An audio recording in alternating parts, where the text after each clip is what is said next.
Ryan Reynolds here from Mint Mobile. Not only have I been the owner of Mint Mobile for the last few years, I've also been a customer. I don't know if you knew this, but anyone can get the same premium wireless for $15 a month plan that I've been enjoying. It's not just for celebrities. So do like I did and have one of your assistants switch you to Mint Mobile today. I'm told it's super easy to do at mintmobile.com/switch. New activation and upfront payment for 3-month plan required. Taxes and fees extra. Additional restrictions apply. See mintmobile.com for full terms. 'Tis the season to shine with H&M. Discover the holiday collection and find fashionable pieces for your wardrobe or for under the tree. Get inspired and dazzle with this year's glam. From tuxedo styles, bow detailed pieces, impressive prints, and more. From unforgettable looks to unforgettable gifts. With fashion finds to home decor, find it all at H&M. Treat your loved ones and yourself this season. Shop in-store or at hm.com. Ryan Reynolds here from Mint Mobile. Not only have I been the owner of Mint Mobile for the last few years, I've also been a customer.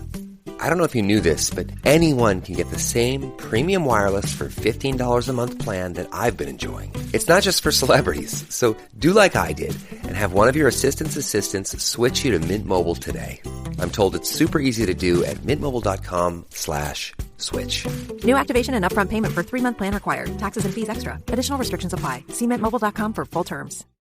'Tis the season to shine with H&M. Discover the holiday collection and find fashionable pieces for your wardrobe or for under the tree. Get inspired and dazzle with this year's glam. From tuxedo styles, bow detailed pieces, impressive prints, and more. From unforgettable looks to unforgettable gifts. With fashion finds to home decor, find it all at H&M. Treat your loved ones and yourself this season. Shop in-store or at hm.com. This episode is brought to you by Shopify. Selling a little or a lot? Do your thing however you cha-ching with Shopify, the global commerce platform that helps you sell at every stage of your business. Shopify helps you turn browsers into buyers with the internet's best converting checkout. 36% better on average compared to other leading commerce platforms. Get a $1 per month trial period at shopify.com/offer23. 'Tis the season to shine with H&M. Discover the holiday collection and find fashionable pieces for your wardrobe or for under the tree. Get inspired and dazzle with this year's glam. From tuxedo styles, bow detailed pieces, impressive prints, and more. From unforgettable looks to unforgettable gifts. With fashion finds to home decor, find it all at H&M. Treat your loved ones and yourself this season. Shop in-store or at hm.com. Like, damn, how was your day? Yeah, I'm tired too. I had a shitty day. Yep, I did too. And going, you know what? We got to get these kids fed. I know. Can you help me out? And you take care of homework and make sure that their homework is done, or help me in the kitchen and make something real quick. I think something like that would be a lot more effective than, I'm tired of this shit. I'm tired of being the one that's always doing this. I'm tired of it. He's just going to shut down.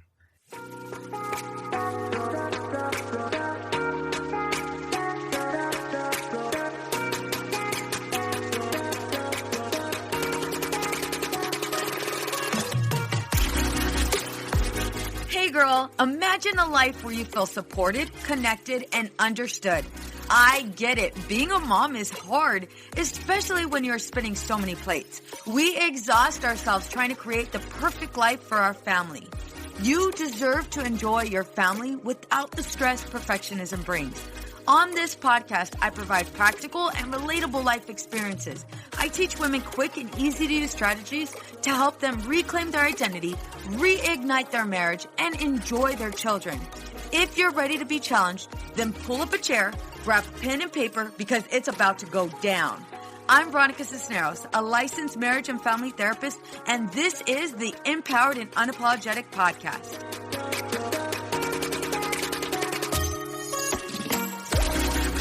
How do I get my husband to help more around the house? This is a question I often get. And I've been back and forth about doing this episode by myself or recruiting my husband. And I thought it might be best if I recruit my husband. And the reason why is because there are some times where I feel like, I'm kind of in that same boat. How do I get my husband to help more? even though I totally provide my couples with tips and tools and different strategies, I thought it might be best if you just hear what's real instead of me just giving you steps. Don't get me wrong, I'm totally going to give you steps as well. But I feel like you hearing us kind of in this conversation would help. So here's how I'm going to start it. I'm going to go ahead and read the question from one of, she's not a client of mine. It's actually a message that I received from this app called Peanut that I'm on. And I record lives on there every single week. And so I received a private message. Here's her message. Hi, Veronica. Thank you for the session today. I really enjoyed it. I was hoping I could ask a question for your podcast. I'm exhausted. How do I get my husband to help more around the house? He grew up where his mom did everything for him. He's a mama's boy. She made his appointments, cleaned his room, did his laundry. She did everything. We've been married for over 16 years, and we have 3 kids. I'm tired. I'm not his mom. My husband is lazy and doesn't do any household cleaning or repairing of things. He sits in front of the TV after work and refuses to do anything. Everything is left up to me. We both work full-time jobs. I even make more than him, just pointing it out because I'm not a stay-at-home mom. I work hard to provide and make sure that we are comfortable. This is not what I agreed upon when I got married.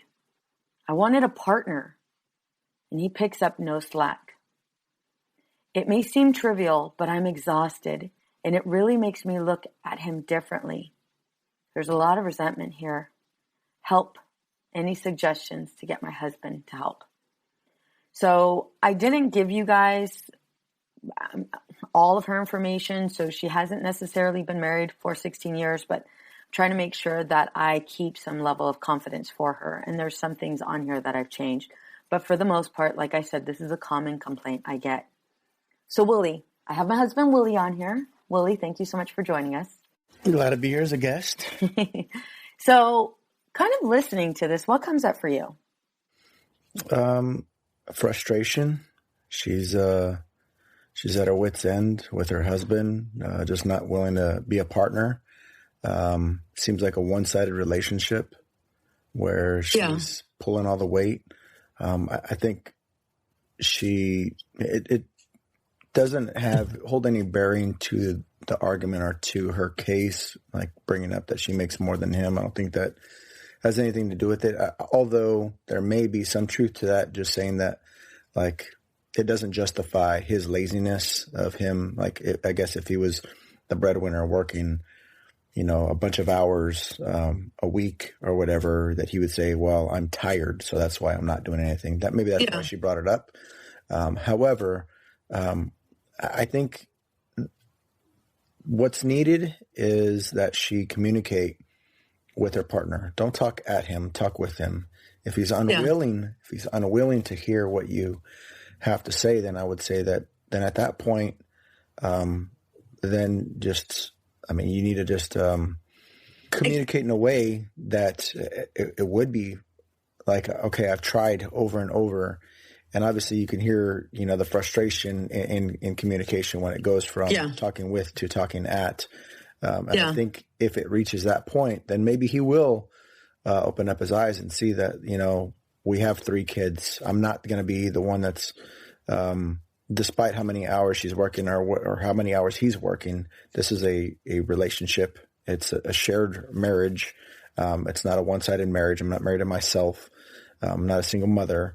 Have a husband for however many years she's been married.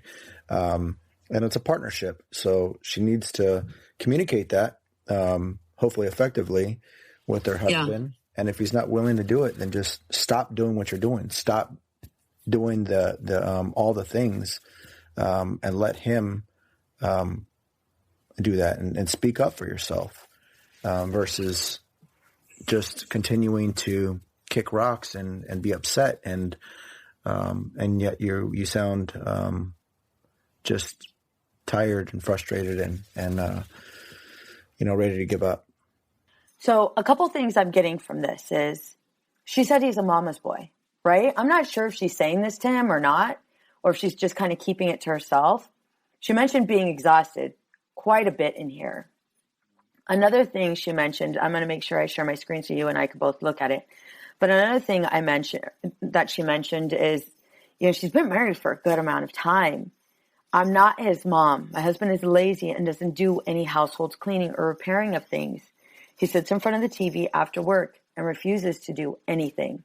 So it sounds like for her, it's been this back and forth battle. And she might have already tried because she's saying he refuses. So I'm assuming here though, but it seems like she's already asked him and already done these things. So I kind of want to take it a step back here. How do I get my husband to help more around the house? Key thing here I'm reading is he grew up where his mom did everything for him. So for me, automatically I go into, as for her, maybe her mom and dad didn't do everything for her. Maybe she had to do all of these things for herself. Maybe she knows people. Maybe for some of her siblings, they ended up getting the better end and she ended up getting the shorter end of the stick, where she once again is put in this position where, I'm doing everything for everyone. Why the hell am I attracting the same story over and over? So her husband's already used to this way of living. And I know women, this is where you guys you don't disagree with me, but you guys don't like it. But I have to help you guys step outside your comfort zone.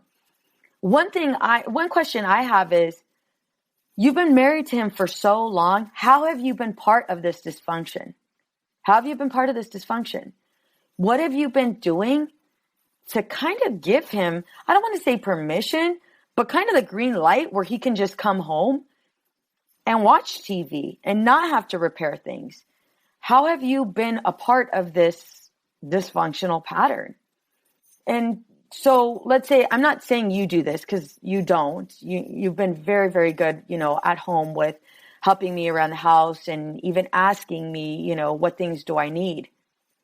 But why might a man, so given his background, why might a man feel like the only thing he has to do is come home, sit in front of the TV, and veg out? Why might a man feel that way? Why do men feel that way? Why might a man feel that way? I don't want to overgeneralize. Might a man feel that way? Yeah. Why might he feel like this is okay? And again, we're looking at his upbringing. His mom, he's a mama's boy. His mom did everything. I can say, I guess, just with the stuff that she explains about the type of lifestyle that he had before, while he was a kid, very much a lot of that was the same way I grew up, with the exception of cleaned his room. I had to clean my own damn room, and we had to do stuff on the weekends where it was like deep cleaning and stuff. But I didn't make my own appointments. I didn't do my own laundry. My mother did all that stuff too. I didn't even learn how to cook for the most part. I learned a few things, but not very much. It was my sister who learned most of it. Who learned most. And it was even after my absence out of the house that's where I learned what not to do. I learned watching and observing my mom that it was this very same lifestyle that she's participating in, where it was one-sided. And for me, as a man growing up, I decided when I got married, I didn't want to repeat that. So I wanted to be very much part of a relationship where it was dual-sided, not one-sided. And so I wanted to be able to help and assist, because I didn't feel that, I never wanted to have a feeling of inferiority and superiority within our relationship, in our marriage. And so for me, that's what I wanted, because I observed that as a kid. So I wanted to probably like recreate history, I guess. So he had the ability to change that. He didn't, because he was used to it, and he went with what's comfortable. And up to however many years you've been married, you've been allowing this to happen. Yeah. My thing is, I think for us, kind of a breaking point and a period of understanding for me was on my way home from work. We had a conversation. So it wasn't shouting. I didn't see your emotions. I didn't see your frustrations. And it was just a candid conversation of you telling me, when you come home, can you help me out more? It's just very frustrating. I'm here with the kids, and I understand you have a long day at work, but sometimes I need your help. Yeah. And likewise, what is there something that you need? And so for us, it was kind of, you communicated to me, or we agreed upon that, depending on the day, it was kind of read the room. As soon as you come in the house, you come home from work, whether you're the first home or you're already at home and I'm coming home from work, it's, read the room, find out on the way home, is there anything that's needed? How was your day? How did you get there though? Like, I get all of that. It was having a conversation versus being talked at. Because I think that's where a man is going to get defensive. Is when you start telling him, this is what you need to do, this. You need to, because you're not his mom. So don't talk to him like you're his mom. Talk to him like you're his partner, like you're his wife. I hear you. I hear what you're saying. You were able to make that transition. You grew up the same way. You grew up very much similar to this man, right? And then you joined the Marine Corps. You joining the Marine Corps, you had to do a lot of shit by yourself. Like everything. You had to make your appointments. You had to, sign up for DEERS. DEERS is your insurance, right? You had all of those things. You couldn't be that mama's boy. You literally had to learn how to become independent very quickly. Well, I don't think this man's in the military, right? So he basically went from one household of everybody doing everything, or mom doing everything for me, to another household where now my wife is taking the placement of my mom to do everything for me. So for the most part, this is all he knows. And I wouldn't say that he's being like lazy. Don't get me wrong. It appears that way. And, I hear you, I hear the woman that sent me this message. I hear you. And at the same time, this is all he knows. So for him, it's kind of like, this is his right, because nobody's kind of explained it to him differently. And if you're coming in as his mom, then guess what? You nagging is not going to change anything, because now you've taken on that role of his mom. I would disagree. Let's go there. I disagree, because accepting it as the norm is say it is 16 years. And I know that you've amended this some of what she said, but say it has been 16 years. We redefine ourselves every few years. Yeah. So we become something different. We're not the same person that we were when we first got married now, and we've been married for 22 going on 23 years. So every few years we reinvent who we are and what we're going to be the next few years. So we have to learn to adapt. We have to learn to adapt our marriage and the type of person that we are. How does that happen? Well, we have to communicate those differences and those things, those interests, those things that we used to be interested in, the things that we're no longer interested in. Yeah. And we have to be able to effectively communicate that with our partner. That's what if you don't know how, though? That's the thing that she hasn't done. It doesn't seem that she's effectively been able to communicate those things and those changes of, where she wants to be and where she's currently at right now. Yes, that I agree with you. And yeah, we do reinvent ourselves every 5 years. However, if both of you guys are staying stagnant and both of you are not changing your behavior, you're doing the same thing. The woman is doing the same thing she's been doing probably most of her life, because most of her life, a good amount of her life, maybe somebody's taken advantage of her and she's had to compromise herself over and over. And I hear you when you say, I work hard to provide and make sure we are comfortable. I hear you when you say that. However, this is all your husband knows. So because this is all your husband knows, you're trying to go ahead and change him when he just automatically thinks this is his birthright. So instead, I'm going to go ahead and piggyback on you. How do you show up differently? You are not his mom. So taking a step back and identifying, wait a minute, for these 10 plus years, because I did amend it with the years, but it was more than 10 years. So for these 10 plus years, a question to ask yourself is, how am I a part of this dysfunction?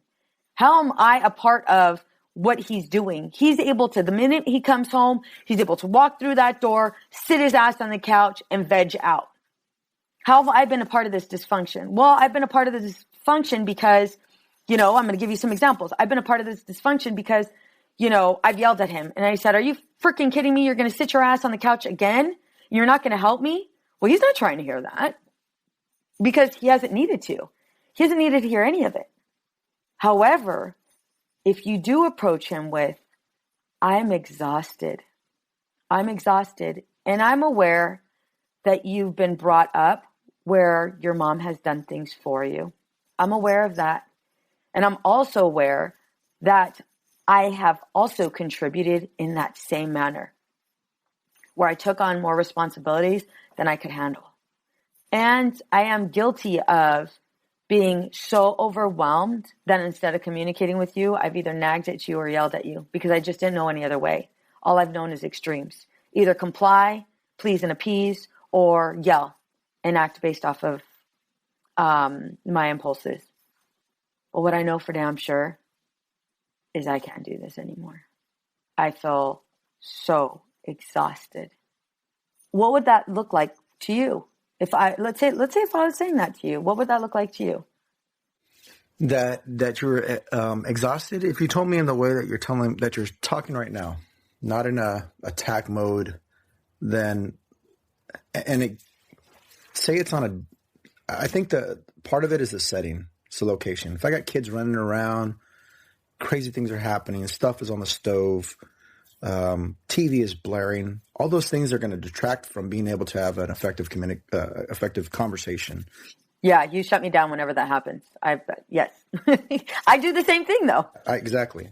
So I think part of it is finding a quiet place, whether it's after the kids are asleep. You got three kids. After the kids are asleep, can we talk? I really have something that like I've been wanting to talk and discuss with you for quite some time, and I've kind of pushed it off. If it's if that's too late, then go out on a date, have a date night, and have this over dinner. Have a conversation over dinner where it's the mood was meant to be more pleasant. Yeah, and do that. And I would say that you'll probably be a lot more effective. At the same time, too, you'd be able to get out things like just some of what are your own perspectives on the way the house should be and the expectations, because what his expectations are may be different. Like what he's fine with, she may find is just not acceptable. And so I think meeting in the middle and understanding that, okay, this is the way you want it, this is the way I would like it, but where can we meet in the middle? Because yours, one of you may be too over the top versus the other one that's just, one's a clean freak, the other one's just a pigsty. Okay with. I appreciate what you're saying. I appreciate what you're saying. So kind of like step one is being mindful of how you've been a part of this dysfunction. Step two would be being able to go ahead and communicate in an effective manner, how exhausted you are without blame. Yep. Step three would be picking a setting in where we're going to have the conversation. And it sounds like step four is being able to be open to maybe like what his version of a clean household or what his version of a balanced life looks like in comparison to yours without judgment or criticism. Is that what you're saying? Yeah. I would have three as one though. I would have the setting as number one. but yes, it is all part of it. Okay. Yes. So, and understanding that like there shouldn't be, because I think we've done this with, say Christmas time. We've done it with birthdays. And what I'm alluding to is kind of quid pro quo. So this for that. I do something for you, and I expect something back in return. And I think we're both guilty of that too. Assuming that if I do this for her, she is going to be expected to do this for me. Where if you're going to do something, just do it because you want to do it, not with an expectation that something is going to be done in return. If you're doing it for that and anticipating that that's going to happen, then it's going to be it's a recipe for disaster. You know what? Can I interrupt you for a quick second? Go ahead. That kind of goes back to, so Willie and I got into an argument last night and it carried over to today. That kind of goes back to when I was apologizing to you this morning. And I was apologizing. And I knew when I was doing it too. And I was going to tell you, but I didn't tell you. But now I'm going to tell you. But when I was apologizing for like just kind of my demeanor and how I approached the situation, you know, I did apologize, but there was, I'm not going to lie, and you've seen it, you even gave me the look. There was that expectation for you to go ahead and, you know, if I'm holding myself accountable and being responsible for my actions, well, then I want you to do the same damn thing. But what I realized was, and as I was doing it, and I don't know if you noticed it, but I kept on like trying to go back. Like, wait a minute, why are you having this conversation to begin with? The main reason why you walked downstairs and walked into the garage was because you wanted to apologize. You wanted to go ahead and hold yourself accountable for cursing at your husband. That's what I did, ladies. I'm not perfect. I'm going to admit that I'm not perfect by any means, not even a little bit. But yeah, I remember I you know, walked downstairs, and when I was having that conversation with you and I was looking at you, it was like, why are you here? Not why are you here, but like, why am I there? Well, why am I there? And it was because I didn't need to apologize. And both of us were wrong, obviously, but it didn't matter. There was that feeling though. And I'm disclosing because I want to make this real. Like for me, I wanted to own mine, but I also wanted you to own yours. And so that you mentioned that what did you say? Quid pro quo. Yeah. You use some big ass words on here. I'm like, come on, break it down. Break it down for us. So yes, that quid, whatever. Something pro. Yeah. Yeah. Okay. So that's a skill. And it's something that I've practiced over and over, and I'm still not 100% perfect in it. I don't think I'll be perfect in it at all, ever. But it is a skill when you're not trying to put your frustrations on your partner. Because when you get to that point when you're exhausted, when you get to that point when you're so overwhelmed, you feel defeated. And the last thing I want to do is make you feel better when I'm feeling defeated. Because I want your ass to join me. I want you to jump in this water. It's nice and warm. I want you to join me in it, because now I'm not the only one feeling like shit. No, reality. I don't think it was warm water, though. I think you were in freezing cold water. And you were uncomfortable with the way that it felt.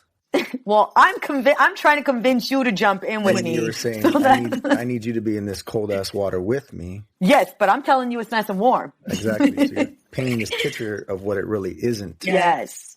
But that part, like that part of humbling ourselves and realizing, wait a minute. For right now, I'm not going to go ahead and attack. For right now, what is my actual mission? It's hard to not get sidetracked. And I'm saying it from personal experience. It's really hard to not get sidetracked. However, I will say that when you are capable of owning it and not having those expectations of your partner to do the same thing, it is relieving. Don't get me wrong, there's a part of it that sucks, but it is relieving because you start to see, and it's kind of what happened with us this morning, is the minute I went into owning my stuff and going back to that, like, okay, wait a minute, you don't stay here and go back to like why you're apologizing. Your demeanor was so much different.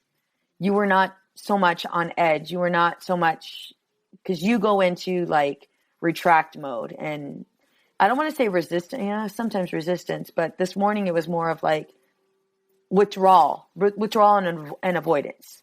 Like there's your comfort, you know, when modes like that. And for me, my comfort is yelling. It's a I would say a defense mechanism from myself, from me, not like I don't want to engage. Fear that I'm going to say the wrong thing, because I'm going to let my emotions speak before I'm able to speak logically.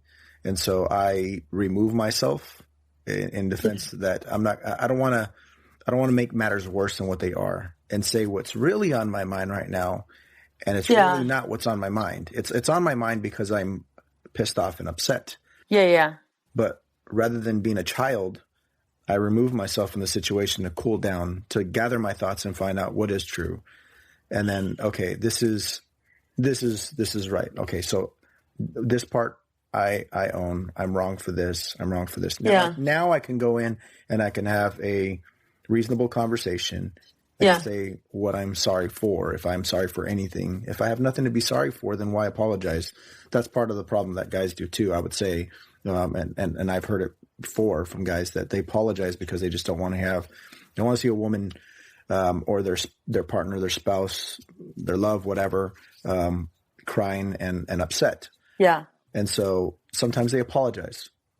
But sometimes, why are you apologizing if you don't even know what the hell you're apologizing for? So don't do it for the sake of doing it, just to check a box. Yeah. But that kind of gets me into this, what I would call the last step is pay attention to the stories you tell yourself. Pay attention to where we go and the stories we build. Because for all we know, one thing that came up for me, I'm going to go ahead and bring you back so I can look at you. But one thing we might not know, and it just dawned on me when you were talking right now, is we don't know where our partners are at. We're not 100% sure where our partners are at. And is he doing this shit on purpose? Or that's an assumption. Exactly. Or is he not happy? Is he not happy with his job? Is he not happy with his life? Is he not happy with where he's at in this phase of his life? And so for him, I try to make sure that I don't position men as the enemy at all. I work really damn hard on not positioning men as the enemy. Because for one, I don't think it's fair, but I don't know the whole fucking story.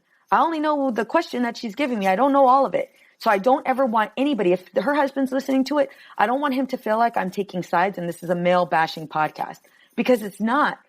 But, as I'm kind of playing this out in my head, I'm imagining her. They both just got off work. She's tired. She had a rough day. He's tired. He goes straight to his couch. She goes and looks at him and is ready to drop kick his ass. But instead, she looks at her kid and knows damn well the kid's hungry.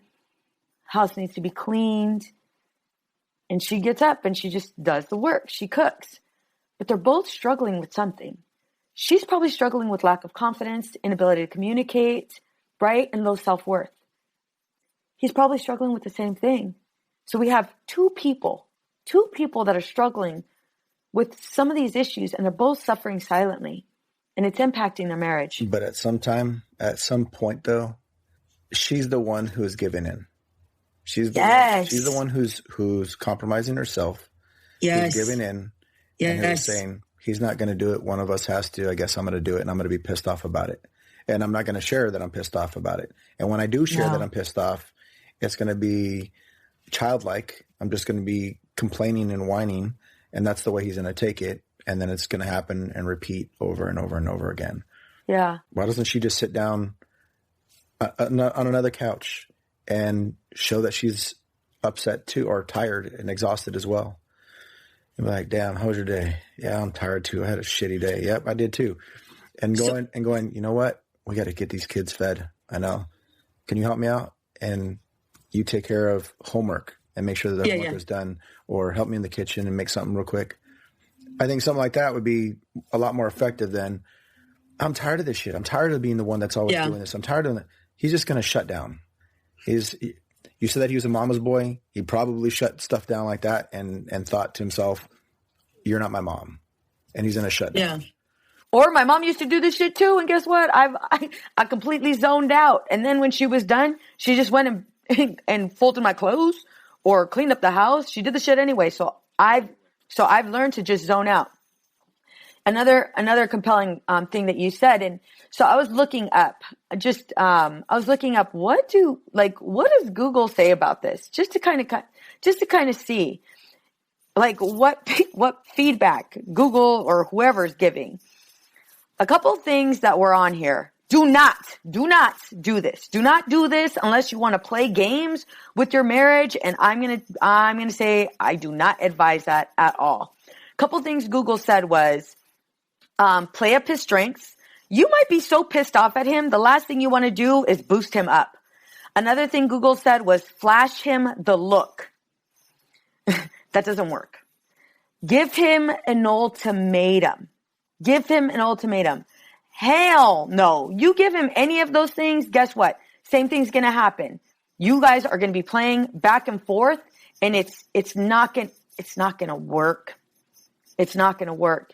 So if we can both identify we're both struggling, he might not know and have any clue at all. Even though you yell, you're just doing the same shit his mom did.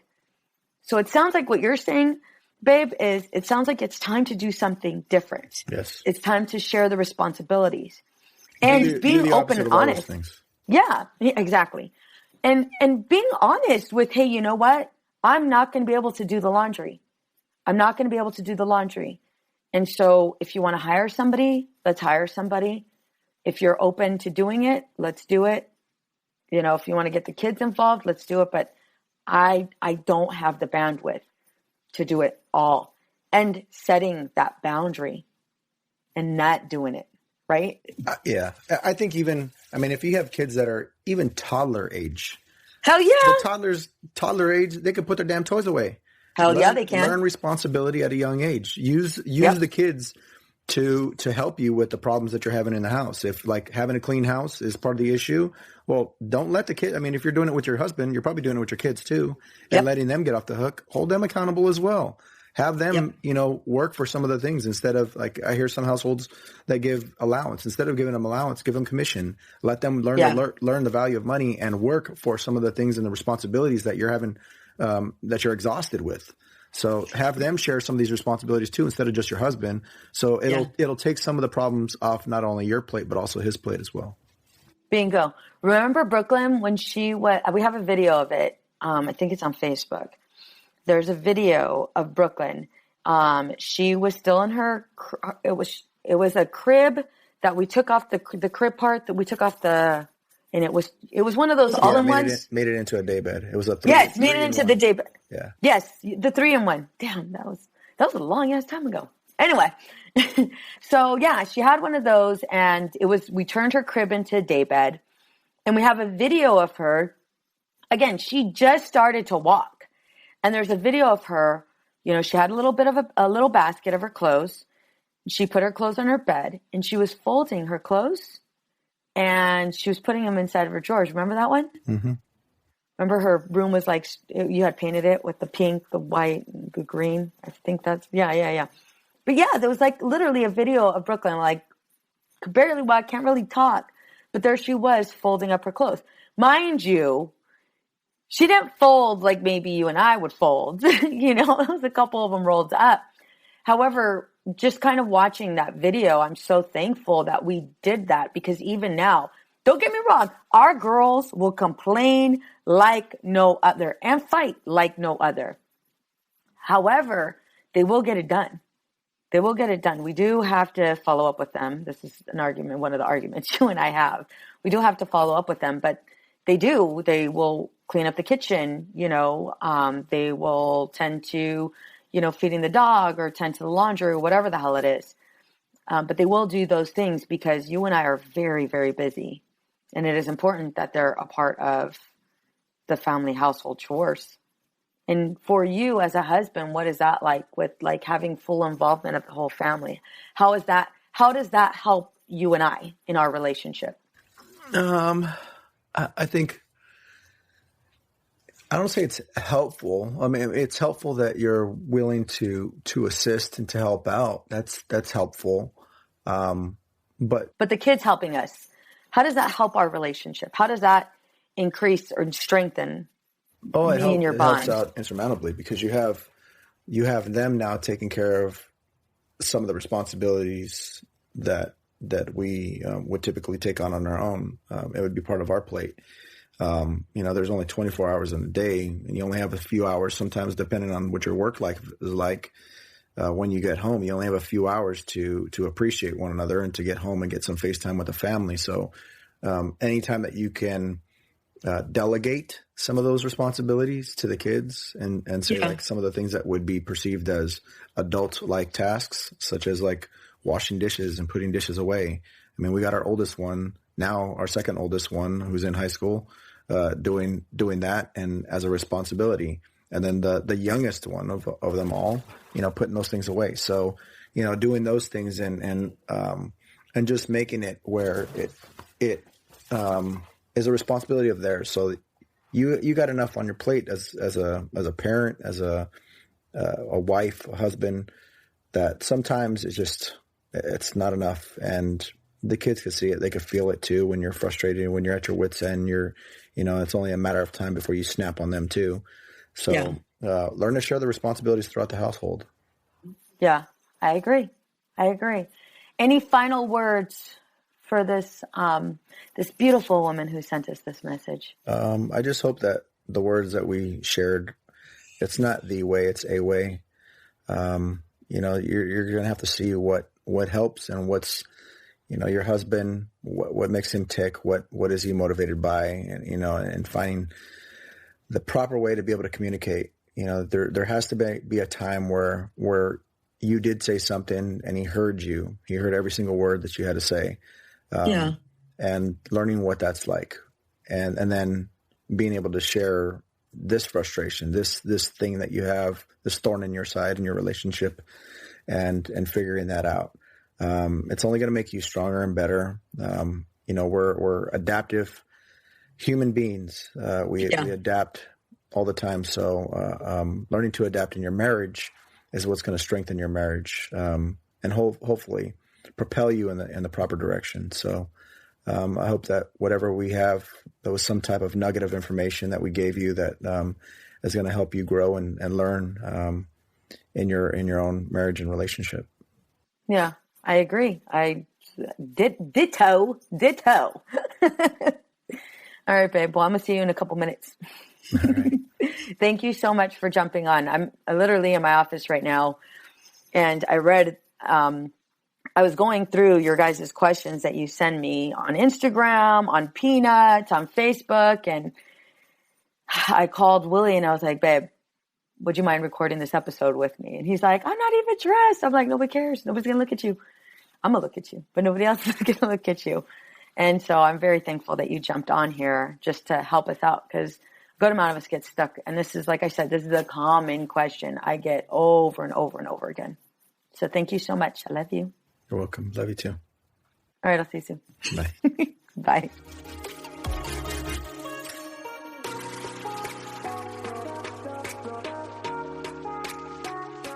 Many women lose their own identity in the shadow of being a mom and a wife.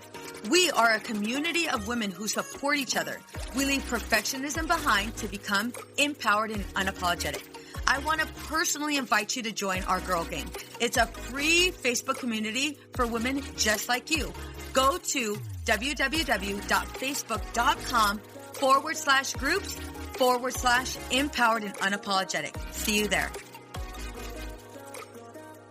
What's up, ladies? Just want to let you guys know that your ratings and reviews for this podcast are greatly appreciated. If you love this podcast, please go to iTunes right now, write a review, rate the episode, and subscribe. Don't forget to share it with your friends. Hey there, this is Casey McGuire Davidson, host of the Hello Someday podcast. I'm an ex-red wine girl turned life coach who helps busy women change their relationship with alcohol. I spent 20 years climbing the corporate ladder while drinking a bottle of wine a night to unwind. In the Hello Someday podcast, my goal is to teach you the tried and true secrets of creating and living a life you don't want to escape from. Each week, I'll bring you tools, lessons, and conversations to help you drink less and live more. I'll teach you how to navigate our drinking-obsessed culture without a buzz, and how to turn the decision to stop drinking from your worst-case scenario to the best decision of your life. You can find new episodes of the Hello Someday podcast every Thursday, wherever you listen, and I hope you check it out. It's easy to blame ourselves for our struggles with alcohol. We see people around us being able to control their drinking without any consequences, yet no matter what we try, we can't seem to figure it out for ourselves. My name is Jillian Teets, and I am the host of the Sober Powered podcast, where I use my biochemistry background to explain the latest research in addiction and help you understand both why you drink the way you do and how to develop the skills and mindset you need to find freedom from alcohol. I discuss topics like why we think about our drinking 24/7, why we have no off switch, and why we crave alcohol. If you're struggling with your drinking or you know someone who is, then I hope that you will check out the Sober Powered podcast. New episodes every Friday. See you there. It's easy to blame ourselves for our struggles with alcohol. We see people around us being able to control their drinking without any consequences, yet no matter what we try, we can't seem to figure it out for ourselves. My name is Jillian Teets, and I am the host of the Sober Powered podcast, where I use my biochemistry background to explain the latest research in addiction and help you understand both why you drink the way you do and how to develop the skills and mindset you need to find freedom from alcohol. I discuss topics like why we think about our drinking 24/7, why we have no off switch, and why we crave alcohol. If you're struggling with your drinking or you know someone who is, then I hope that you will check out the Sober Powered podcast. New episodes every Friday. See you there. I know we've been taught that motherhood requires alcohol. I know we've been taught not to question our relationship with alcohol until we've lost everything. And I know we've been taught that if we do dare to examine our relationship with alcohol, we need to head straight to AA and declare ourselves an alcoholic who is powerless to alcohol forever. But what if all that isn't true? That's definitely not my story. I'm Suzanne, the host of the Sober Mom Life podcast. I'm an influencer who stopped drinking in January 2020, and since then, I've been telling the truth about motherhood, influencing, alcohol, and sobriety. If you suspect deep down that glass or 3 of wine at night might just be making motherhood harder, well, you're right. Come and join me as I chat with other sober and sober-curious moms. Let's laugh, cry, and normalize sobriety together, all while we reheat our coffee for the 4th time today. Addiction impacts all of us. Addiction's consequences run through all of us. From ourselves to our loved ones and through our communities, addiction creates so much loss and grief. My name is Dwayne Osterlin, and I'm the host of the Addicted Mind podcast, a show featuring personal stories, expert guests, and vital information about addiction and addiction recovery. We'll talk with leading treatment providers to discuss the latest research and treatment options for this devastating disease and advocate for mental health awareness. We discuss topics like the importance of creating a community of support to helping loved ones to some of the latest research on psychedelic medicines. The Addicted Mind podcast has been about creating hope, listening to stories of many amazing people that have overcome addiction and are thriving. If you or a loved one is struggling with addiction, subscribe to the Addicted Mind podcast wherever you get your podcasts or check out theaddictedmind.com. New episodes every Monday. See you there. I'm Madeline, and I'm the host of the Happiest Sober podcast. I got sober in my 20s after a decade of gray area drinking, and the greatest plot twist of all time was realizing that alcohol, the thing that I thought made my life the most happy and fun and exciting, was actually the exact thing preventing me from living my happiest and best life. My mom is 40 years sober, and she joins me on my podcast very often. I like to call her my part-time co-host, and I also bring you solo episodes where I share my top tips, tricks, and mindset shifts in sobriety, and lots of how-tos for navigating all the things sober, from weddings to parties to holidays to bachelorette parties to trips. I'm also joined by so many guests who come on and share their sober stories, and they're all so inspiring. I'm here to show you that life doesn't end when you quit drinking. In fact, it's very much the opposite. And no matter what your relationship was with alcohol, life can be the absolute happiest when you're sober. New episodes come out every Tuesday. You can listen to Happiest Sober podcast wherever you get your podcasts.